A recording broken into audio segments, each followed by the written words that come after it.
Hello and welcome. In this tutorial we're looking at the desktop version of the WHS Training Plans and Records module.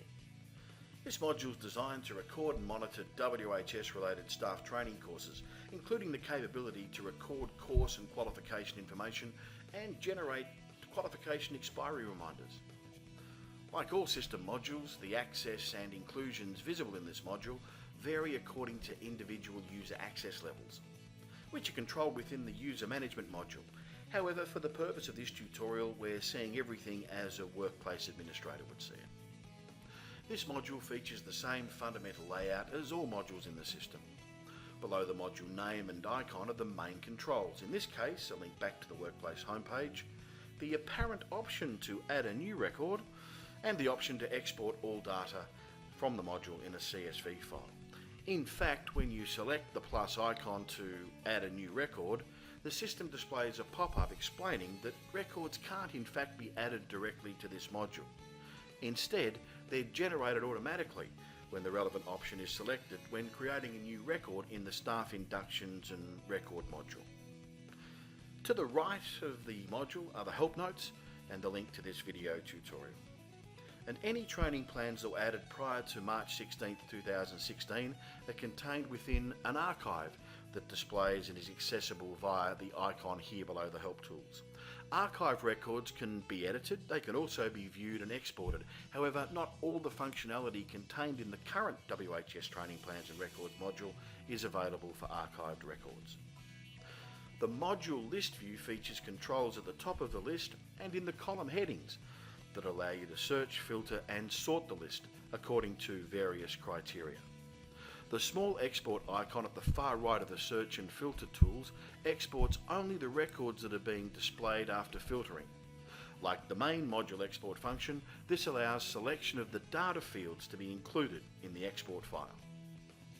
To manage existing records, select the relevant option that displays when the Actions icon is moused over in the list view. To update a record, select the Edit option, which in turn displays the WHS Training Plans and Record form. Selecting the Up icon at the top of the form returns to the list view, but it doesn't save the record. Below the form help information, the first 5 fields in the form details area, the date created, the author, the date the form was last updated or created, the system training plan reference and the responsible manager, which defaults to the author for all new records, are all pre-populated for you. Placing your cursor in the Change Responsible Manager field displays the list of users with manager level access to this module. Entering the manager's name narrows the options for selection. If you reassign responsibility when the new manager is selected, their first and last name appear below the input area. Whenever a record is saved and responsibility has been reassigned, the new responsible user receives an email alert. The next field is a link that pops up the staff member's induction form. And the final field in this section of the form is the staff member's employment status. Employment status can only be changed via the related staff induction record in the Staff Inductions and Records module. And it must be set to active in order for any of the training plan related reminders to be sent, regardless of the settings in the form below.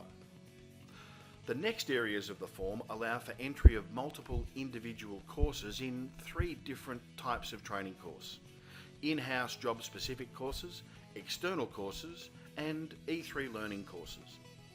The first 2 sections, in-house job-specific courses and external courses, both allow managers to either pre-select any of the available course name suggestions or free type the course name directly into the first field and complete the rest of the fields for each course/qualification.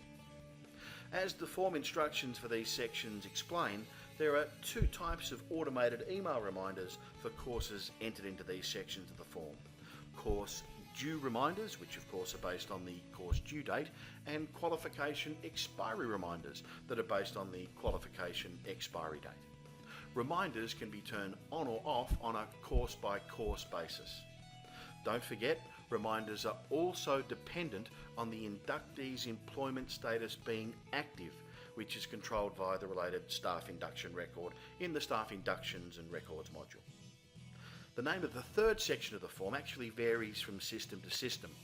but it allows for inclusion of internal learning courses that relate to the training and resulting qualifications conducted via the E3 learning system. This section of the form limits the course options to those in the drop-down list. As explained in the form instructions, currently this area of the form is not directly integrated into the E3 learning platform, and by adding courses here, it generates an alert to the system administrators when the form is saved. So when the form is saved, the email goes to system administrators and an on-screen confirmation appears to you. System administrators then create the course records in the relevant E3 learning system, and they send the trainee an email directly with confirmation and relevant access instructions. When that course is subsequently completed, the manager can then return to this record and has the option to re-edit the training plan record details and enter the date completed. When the form is resaved with the date completed, the system generates a PDF certificate that can be viewed and downloaded by the manager for manual distribution to the trainee. Note that if the date completed is actually set to the future, the certificate field will display as scheduled and the PDF itself won't be visible until the date it's been set to has arrived. And that concludes this tutorial on the WHS Training Plans module. For more information, please refer to the module help at any time. Thanks very much for watching.